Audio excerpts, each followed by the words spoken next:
want to introduce you to Clinique's first foundation designed to be the last step in your skincare routine.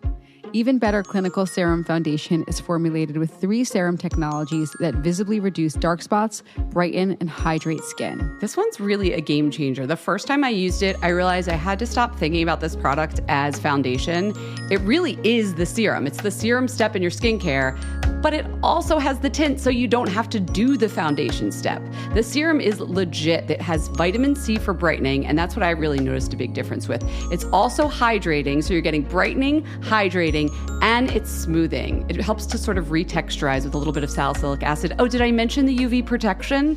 It's sort of like, you know how Jess, you and I talk about we need everything all in one? Here it is. All in one. This hydrating foundation formula provides buildable medium to full coverage with satin finish. I love that it's oil-free, waterproof, and sweat and humidity resistant. It's available in 42 shades. Find your shade with Clinique Clinical Reality Shade Match Science. It has a virtual try-on. You can't call this makeup. This is skincare in just your shade. Find your shade today at Clinique.com.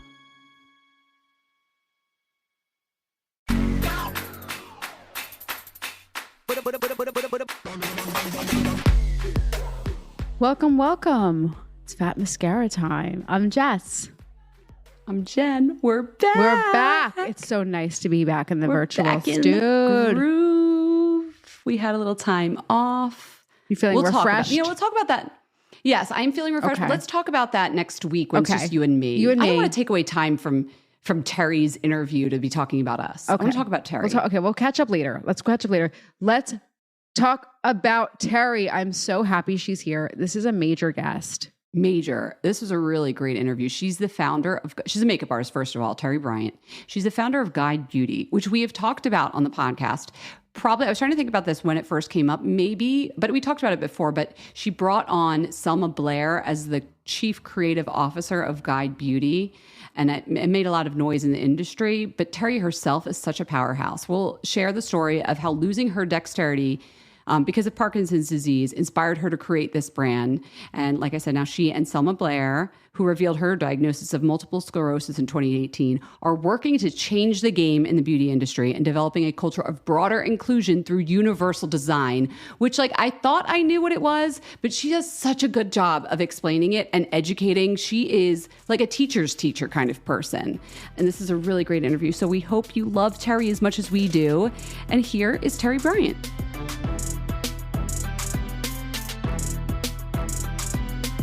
So Terri, how did you get interested in beauty? And tell us about your start as a makeup artist. Sure. So I guess I should credit my mom. Probably a lot of makeup artists do, because she used to bring me to the makeup counter with her when I was a little girl. Back in the day when there were only the legacy brands and you only got to see a collection 4 times a year. And so we would go to the Chanel counter and we would visit César. And César, 4 times a year, spring, summer, fall, winter, would sort of just, celebrate my mom. And we would leave the department store and I would play in makeup. And I just loved the whole experience. And I think, kind of was a smitten kitten from day one. I love that, smitten kitten. So you left the store as a smitten kitten with all your mom's products, 4 seasons a year. And then what drove you to want to become a makeup artist? I played with her makeup for hours on end. She told me not to, and I said I wouldn't. And then obviously I did. But I was an awkward, I always say I was an awkward kid. And then I realized I'm actually just still an awkward adult. I just don't care anymore.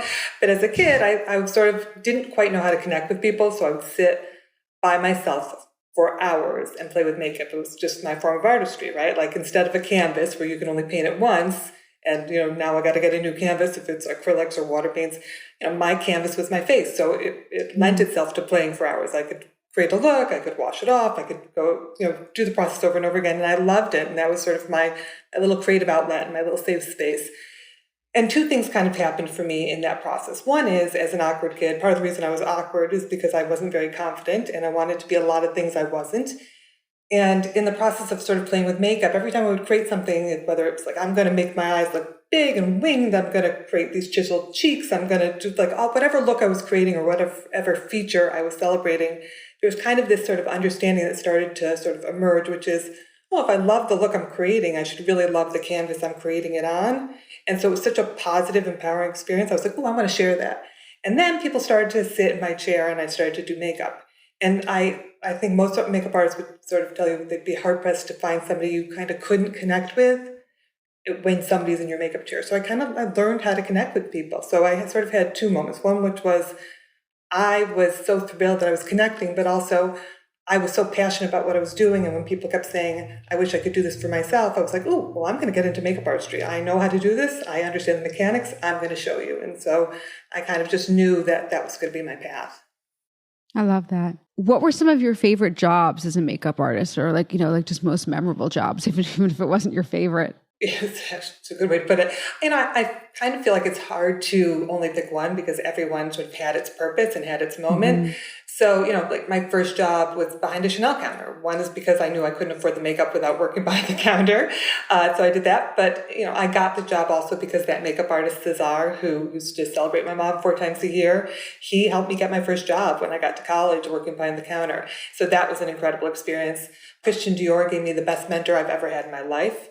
Smashbox gave me the best friendships I've ever had in my life and community. And they also allowed me to sort of do both my loves in a way that I couldn't do with most makeup companies, right? Because they had the studio setting, so I could continue with artistry and develop the education program. So, all of them sort of had their purpose and meaning, I think, and created who I am today.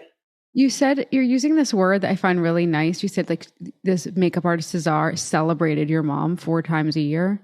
Is that the word you're using? It is. I feel passionate that is what, there's 2 forms of artistry, right? Well, there's probably more, but I kind of always look at makeup artistry in two ways. One is sort of celebratory and one's transformation.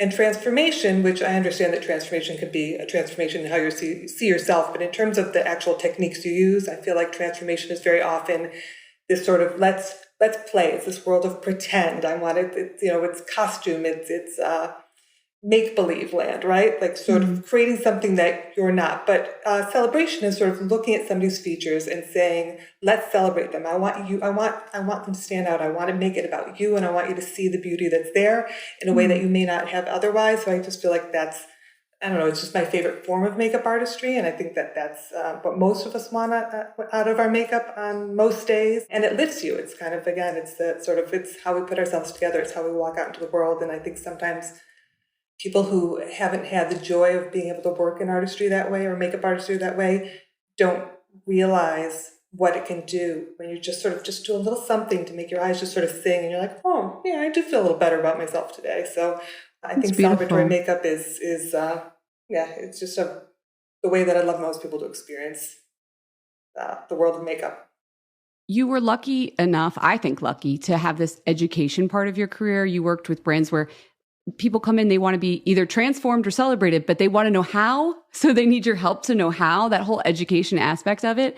Would you hear in your career, like similar questions over and over again, as far as education? Like, are we not doing something well? I'm sure you were doing it well, but like, what do people keep asking? Oh, no, I don't think I was doing it well. I think I was doing it maybe well enough. I was really passionate about it. I was so sure because for some reason, makeup, it's a skill set. Makeup artistry, like any form of artistry, is a skill set. And for some reason, in a certain sense, it came naturally to me. You still have to hone and build on that skill set. But the basics somehow, I just used to be able to sort of look at your face, figure out how I wanted to celebrate it. And then my arm and my hand were just this very direct extension of my mind's eye, and I could just sort of make it happen.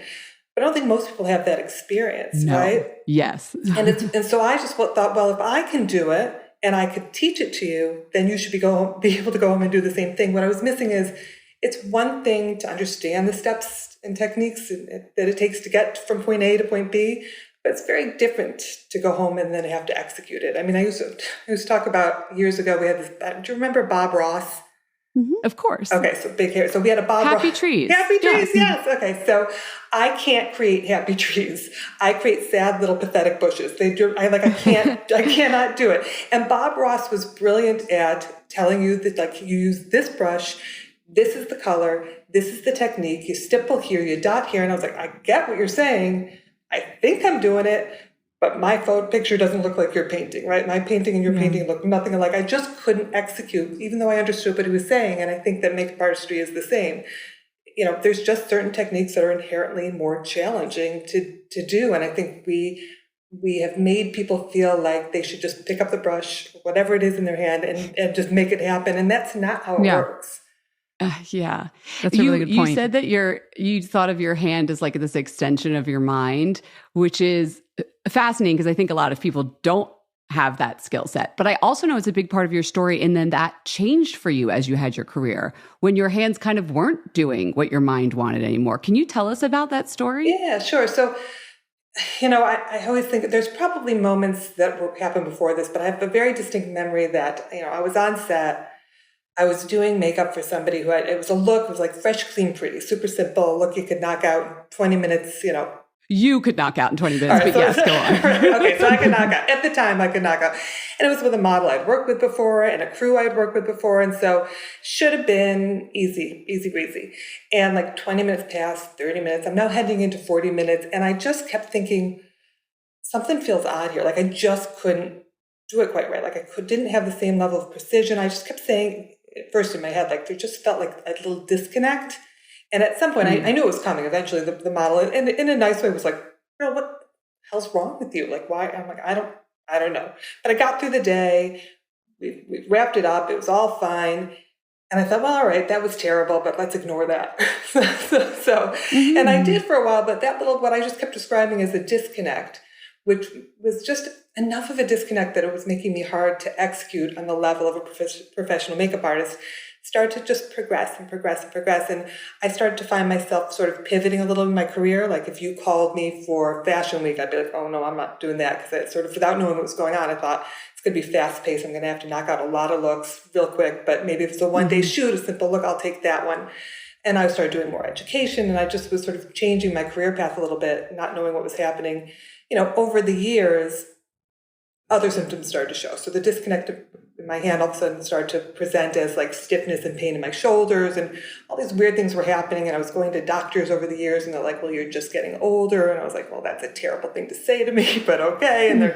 And so you keep thinking something's wrong, but you almost want to take somebody's, at their word, when they say there's nothing wrong with you, just, drink more water, have some vitamins, don't have cocktail hour, none of those things I was going to do, right? So like none of it, but it progressed, at some point it progressed far enough that I was like, this is insane. Like there has to be an answer. And, long story shorter, at some point I finally got in front of the right person who recognized probably within 2 minutes of meeting me that I had Parkinson's, and said, I can't confirm it, but I'm almost positive. And I said, well, this is a neurologist. I said, if you were a betting man, 1 to 10, how sure are you? He said, I'll give it a 9. I was like, all right, well, it's pretty stinking sure. Let's go with Parkinson's. And obviously you go through all the steps and you take all the tests, and, obviously it was confirmed that was the issue. And I was always a left-handed makeup artist, and that's where my symptoms were presenting. And, for so long I didn't know what was going on, that at least at that point I was like, all right, well, at least I'm not nuts. At least I know what's happening now, and maybe I can solve for it. Yeah, it's funny. I was going to ask you if you experienced like an ableism in your career as a makeup artist, or dismissiveness because of your skill set changing as a makeup artist. But hold on, we got to go back to the medical community's ableism and dismissiveness. Before we get into that, like how many years are we talking about where like, something's different, but they're not hearing you?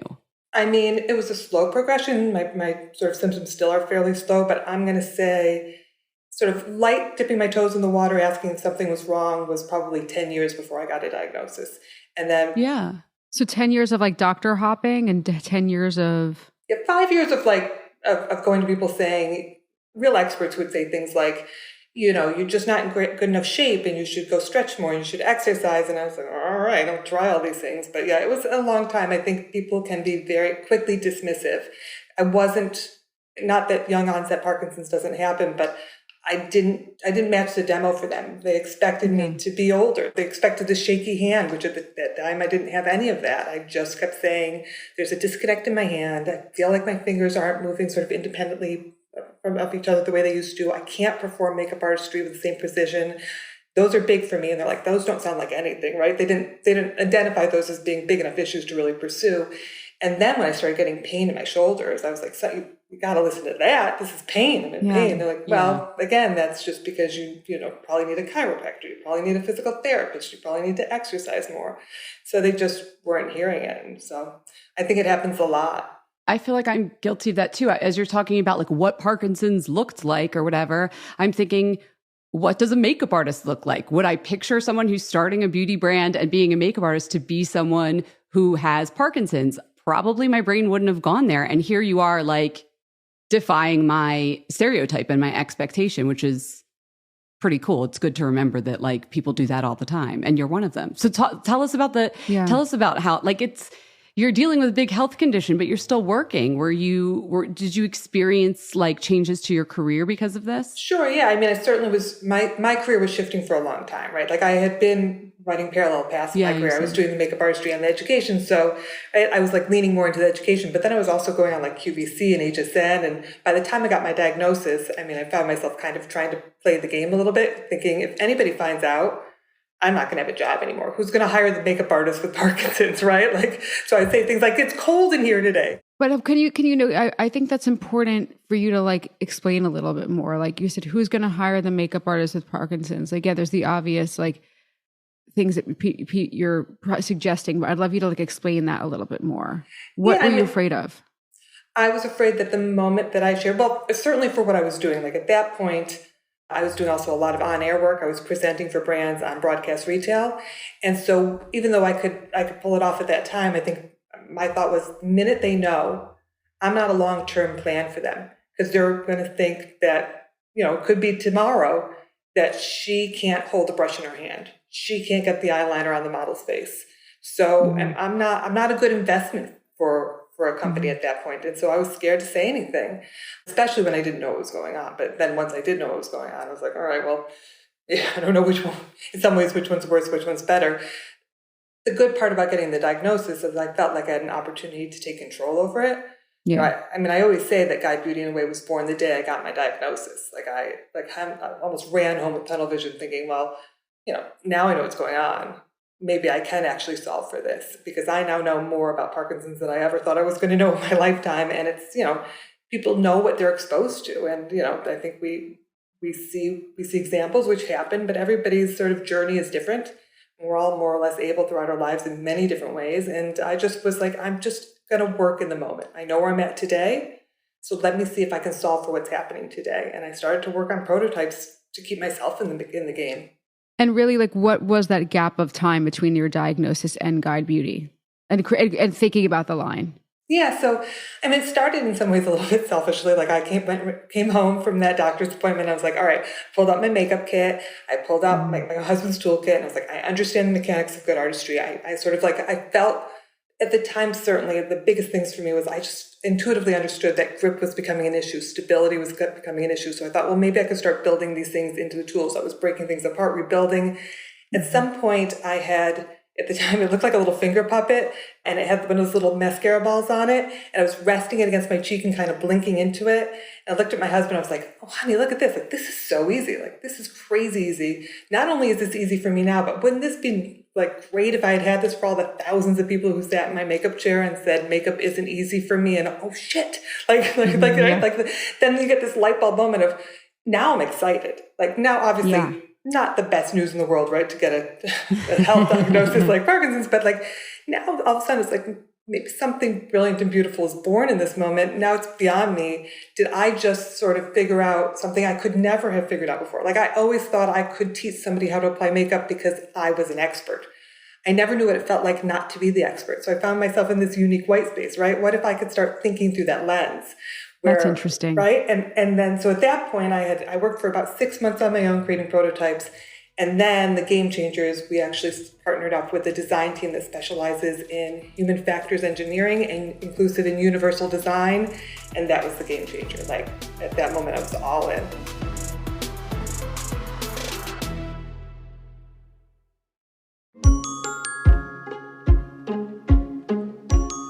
We want to introduce you to Clinique's first foundation designed to be the last step in your skincare routine.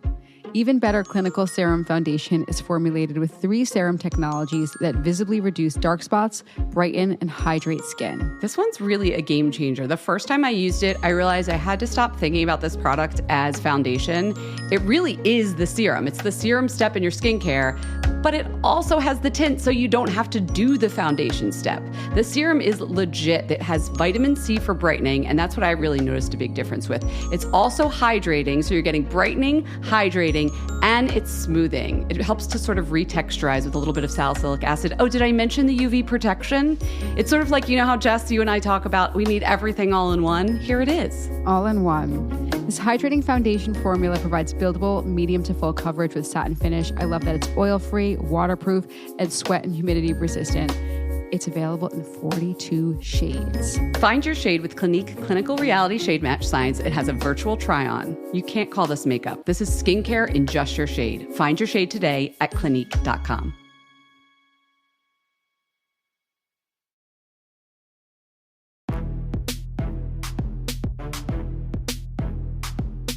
Are there any products that you feel are just not user-friendly or ergonomic at base level, but certainly for somebody who might be like the Guide Beauty user?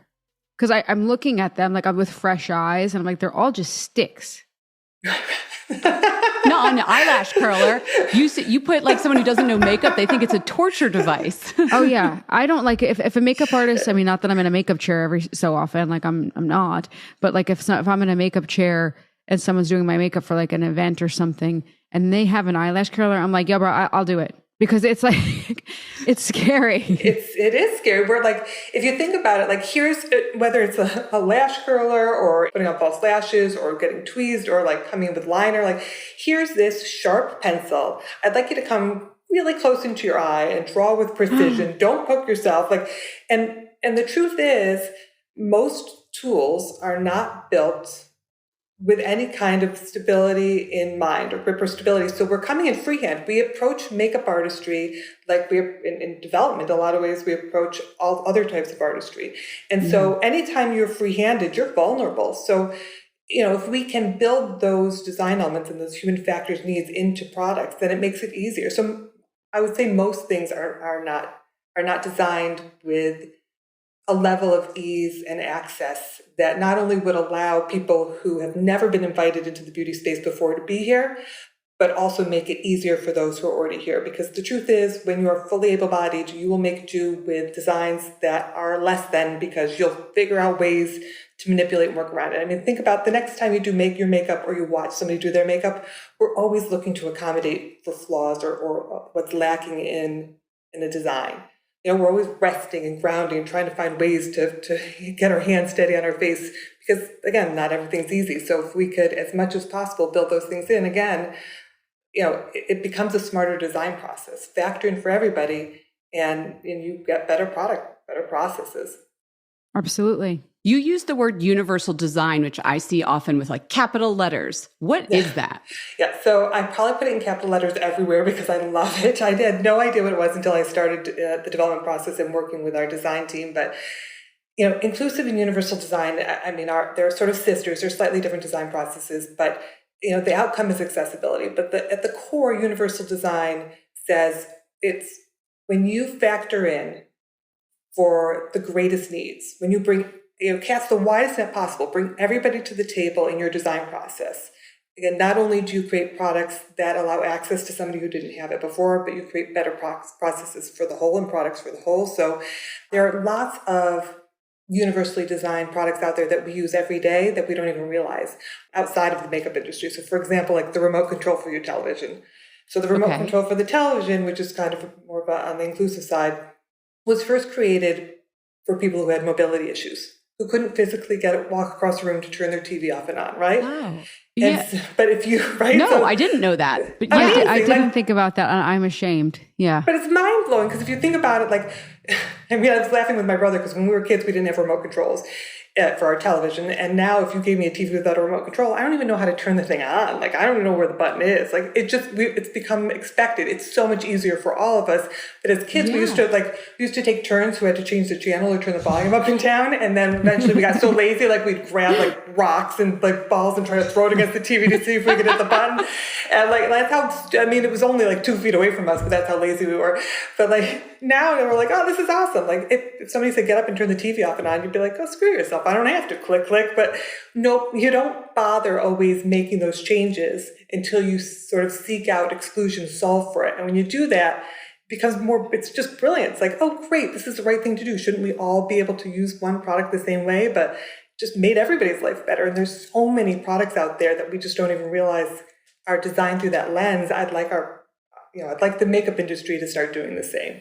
Do you think most of those products do have a story of someone with a disability that they were solving for, like a remote control? Like when it gets better for all of us, there was that story in the beginning? A lot of times, there's a lot of those, but that even happens, as a makeup artist, sort of when back in the day when you would sort of fight for a larger shade range and people would say, well, that's a nice thing to do, but that customer isn't there. You know who I want to buy my foundation? I'm very pale, but I want to buy foundation from a company that knows how to create foundation for every skin tone, because I know they're going to nail it, right? Like that becomes a better product. But yeah, I think a lot of times sort of the core of inclusive and universal design is that you want to value life experiences outside of your own, factor in for them. They're important. They're not only important because that's how you create better, more loving communities and a better world in general, but from a design and business perspective, that's actually how you create better products. And so you won't even know to think about it. You don't know that something could be better until somebody shows you why it doesn't work for them. And so, there's like Nike did this great shoe, and there's this one-handed zipper out there that cyclists are using that was created for a gentleman who only had one arm. And there's just, even the bendable straw is a story created for somebody who couldn't work with a non-bendable straw. I don't know if you've ever heard this story, but it's super cute. August de los Reyes is one of my sort of design, I just think he's a hero in the inclusive and universal design space, but he does a great TED Talk. And he talks about how inclusive and universal design are love stories. And he tells about the story about this father who goes to the soda fountain with his little girl in San Francisco. And they go sit at the soda fountain and they order their shakes. And she gets her milkshake and it comes with this big glass, big straw, tiny girl, high counter, high stool. And she's like, yeah, I can't reach that. That's not happening. I was looking at her, it's like, really ruined daddy-daughter day. So he went home. And he took the straw and he put a screw inside the straw, bent it, wrapped it with dental floss, pulled the screw out, and created the first bendable straw. With the thought that the next time he goes to the soda fountain with his daughter, she's going to be able to reach the top of her straw and drink. Right? So cute. But such a small design element that he saw exclusion. He cared and loved for this person. He solved for it. And then even today, not that straws are something great to use because they're not always the most sustainable, earth-friendly products. But, when you go to hospitals and patients need to take their pills in a hospital bed, bendable straw. When you're lying in your beach chair on vacation and you're too lazy and you just want to lie there with your pina colada, bendable straw, right? There's I think that's the concept about universal design, is that there's this common thread that makes it better for everybody. I want you to tell us more. Ooh, there's so many. Let's get to your line. Trickle their way into. We might soon, everybody, that's how you always put on eyeliner. They didn't know before that we had pointy brushes that were. Yeah. Right. Could you know? Could you, again, I'm going to look at the mascaras today. I'd be like, oh my God, that was so messed up. Remember what we used to do? Just disgusting. Yeah, tell us about some of the things that you've created. Yeah, so I knew when we were starting that obviously over the years of working in makeup artistry that there are certain techniques that create definition that are probably the most important, right? So because creating definition is, they're more natural. Those are the techniques that sort of create the most impact. You do less, but they're always harder. So it's, eyeliner, mascara, brow. Those all take fine motor skills and precision in application, which even surgeons don't have surgeon level skill, right? Hands, right? We talk about surgeon level hands and skills, but there's sort of robots that do that now because everybody has at least a little shake. So what we realized is, again, through this universal design process, and which took about 2.5 years of development with over 200 test users, what we did is we pulled in, and I'll sort of walk you to get there. I'll walk you through how the whole process works because it's really great. So you pull in test users across all skill sets and abilities. So we brought in professionals, makeup artists, novices, people with MS, Parkinson's, arthritis, people who said, I'm pretty decent with makeup, I don't have a lot of time. People who just said, I'm just learning, you name it, come into the room. And then we just said, let's watch a play. So you watch people play with traditional tools, pencils, liners, brushes, whatever, and you just watch and see where the sticking points hit. And those are your moments of gold. When you watch and see where somebody struggles, you're like, now I see it, right? Let's see if we can solve for it. You solve for it, you bring them back in again, and you just do it over and over and over again until as many people in that room start to find it easier. And now you know you're onto something. And what we kept seeing time and time again is people were struggling because they're coming in free-handed. They don't have any, like when you lock your hand around a pencil, a traditional pencil or a brush, I don't know if you play golf, I don't, but I'm just going to use the analogy anyways. But they always say if you want a nice fluid swing, don't have a tight grip.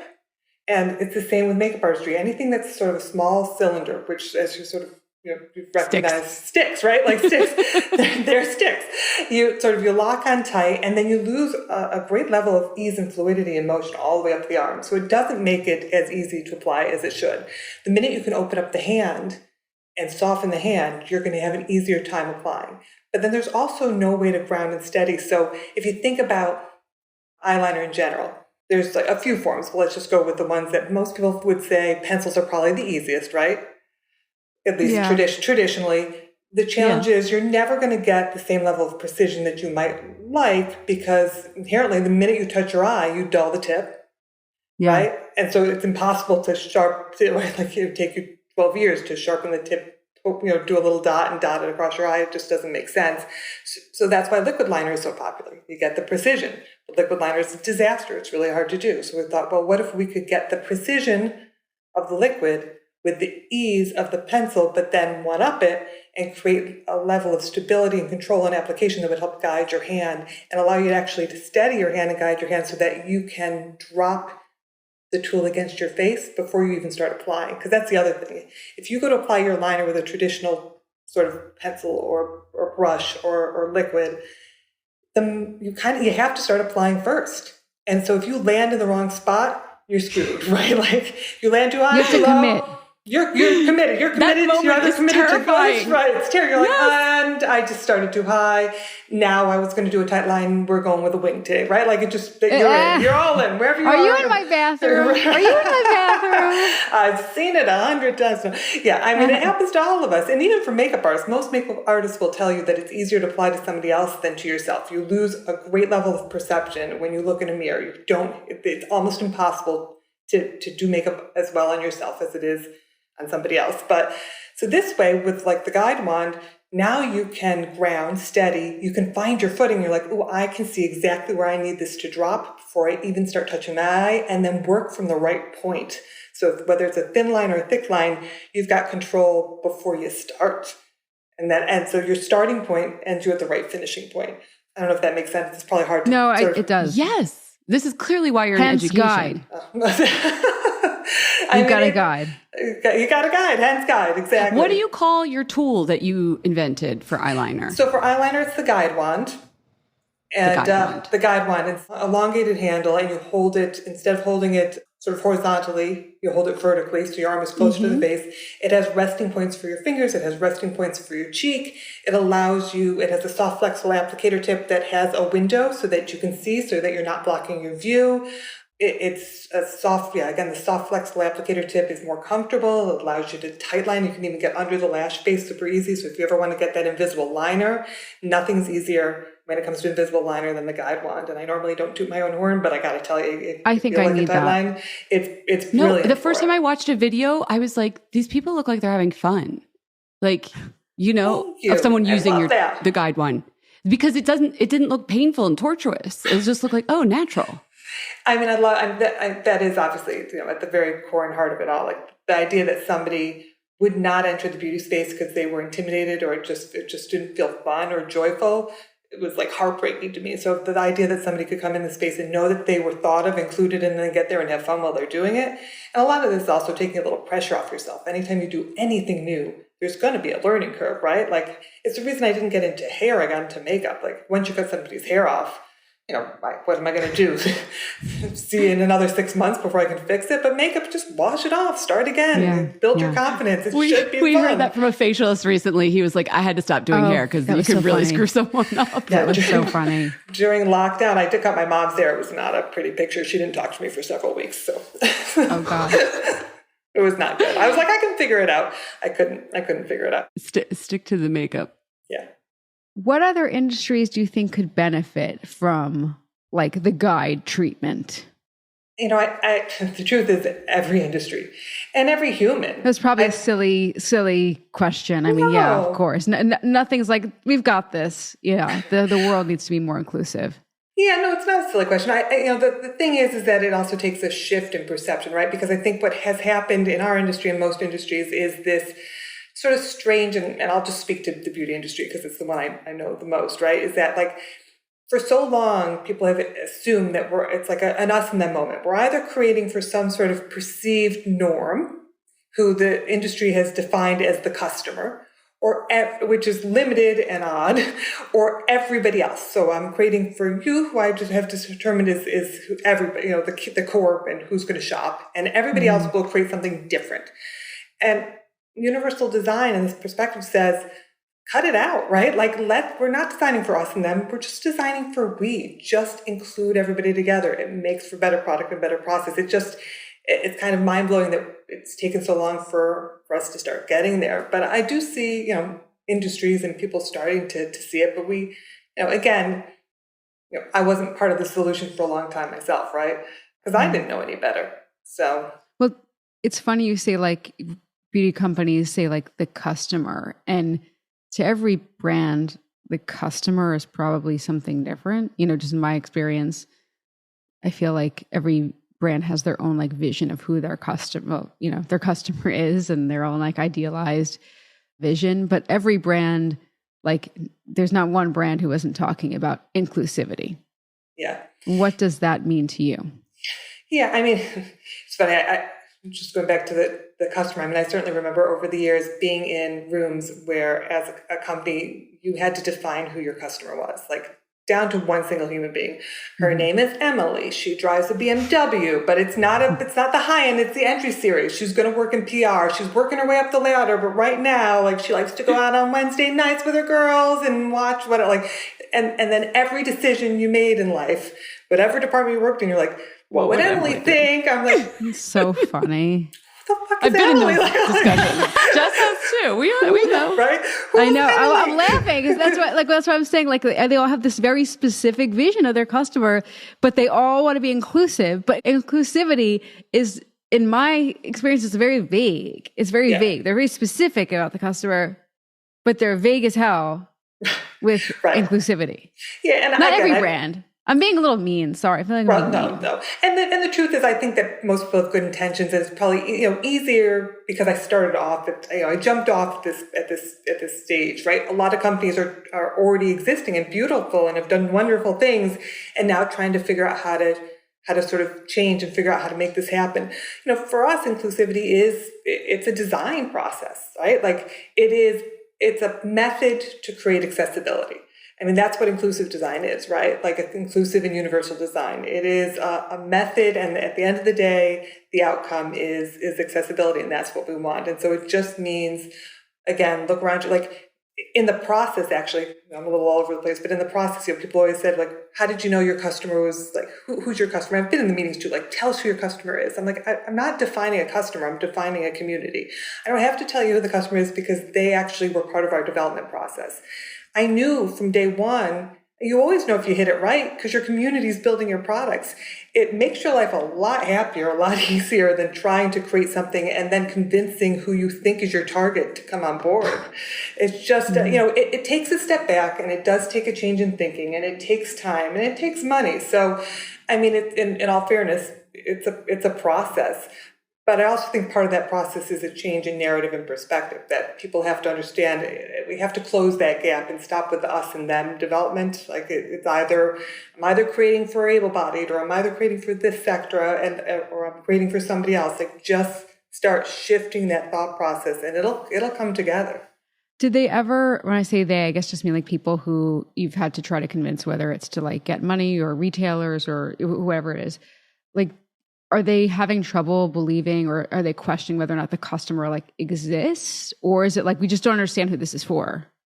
Yeah, I think it's funny, I always talk about how, for 2.5, 3 years of development, if you had asked me if I knew what I was doing was the right thing, I always said, hell's yeah, 100%, no issues. And then my husband and I were on the plane flying to New York for Desk Sides like 2 weeks before COVID hit to launch the brand. Mm-hmm. And on the plane, I looked at him after all that time and I was like, what if they hate us? What if they don't like us? He was like, really now? I think we're a little late for that now, but like, all right, well, I'm having a moment. Because you do realize that change is hard for people. I walked away excited because I knew our community had helped us build the product. I knew that the community was on board. I didn't know if the industry was going to grab on so quickly. I think at the initial sort of moment that I think is understandable is, I think kudos to the industry. And I'm like so grateful that so many people stepped up and said, we're going to tell your story. We're going to talk about it. We want to help this sort of moment grow. We want people to understand that it's available and the value of it. So I was thrilled because people were just truly kind, right? They didn't have to. But there's also a learning curve, which is, I think it's very easy to it's easy to land in sort of old school thought processes, which is, I think one of the first few articles that came out was disabled makeup artist creates products for people with Parkinson's. And I was like, oh, all right, well, I'm not ashamed that I have Parkinson's. I want people to know about it. I want to fight for it. I want to cure, right? Like I did create products so that people who have Parkinson's like myself can access makeup, but kind of missing the point, right? Like the it's point not is inclusive either. Right. That's it. You got it. Meta. Come on. Right. And so and again, they were trying to be helpful, but that's, that's kind of what we've all sort of been ingrained to think for so long, that it just took a moment to sort of try to get people to understand the approach. And then once they did, I think they were all on board. But you got to give people a minute to get there, which is the other reason that I'm like always hesitant. I never want to shame people or make people afraid to ask the questions or say the wrong thing, because then nobody learns. Nobody gets totally better. If you could rewrite that headline, what's like your dream headline? Like if it's like New York Times cover of the style section, what's the headline? I think that the message would be somewhere along the lines of makeup artist develops revolutionary, universally designed products that makes makeup artistry better and easier for everyone. That's the name of this episode, Jen. Let's write it down now. No problem. So we don't forget. The whole time you were talking, I was thinking, yes, like I can see a world 10 years from now where we're all like, oh, your eyeliner tool doesn't have a hole in it, so you can actually see where the liner's going. What? Loser. Like, yeah. We're not shaming Jess. Although that was funny. You're like waking people up to like, oh yeah, design needs to be inclusive. Or even like I think about the beauty blender as like a tool that like was probably really weird when people first saw it, like, and now it's just like everybody copies it and makes their own version of it. Like you're going to have copycats, Terri. I hope you know that. Yeah. Yeah, I know they say, imitation is the greatest form of flattery. And certainly I would love to see the industry start, designing from this perspective. I'd like them not to copy my exact patented tool and put my name on it as if it's theirs, but which, obviously does happen. And like Beauty Blender, though, is a brilliant, brilliant product, right? Like she changed the game. That it makes foundation application easier. The way that I think Temp 2 and their airbrush, AirPod airbrush changed the game. Oh, yeah. That's not as easy to knock off because that's probably a little more expensive for knockoffs to happen. But, the other thing, though, that does happen in terms of knockoffs is that there's product and then there's community, right? And so I think that you're always going to have people who try to sneak their way in and have their moment and take advantage and not come in from the best intentions. But I think when your brand is built on community, the right people stand by you. And so I think that keeps you as a brand growing and moving. Yeah. And they're in your corner. Yeah. Okay. Before we let you go, even though I want to leave on your amazing headline that you just created, AKA the title of this podcast episode, we have a Fat Mascara 5 for you, a little speed round of questions we do with all of our guests. These are special for you, though. So if you're up for it, are you ready? I'm ready. Nothing I do in life is very fast, but I'll give it a go. They call me a turtle, or actually, my spirit animal is actually a tree sloth. So, but I'll do my best. I'm with you. Okay, take your time. What's the first beauty product you remember buying? First beauty product. That's challenging because I basically used to take, how you get palettes from shadow quads. I used to take the ones that color that my mother didn't use from every palette and create my own. And I started working behind the counter because I couldn't afford it. So I can tell you in the 90s, I bought a lot of Stila lip glaze and a lot of Chanel Vamp nail polish and lipstick. Yes. Okay. What's the last beauty product you bought? Be very honest.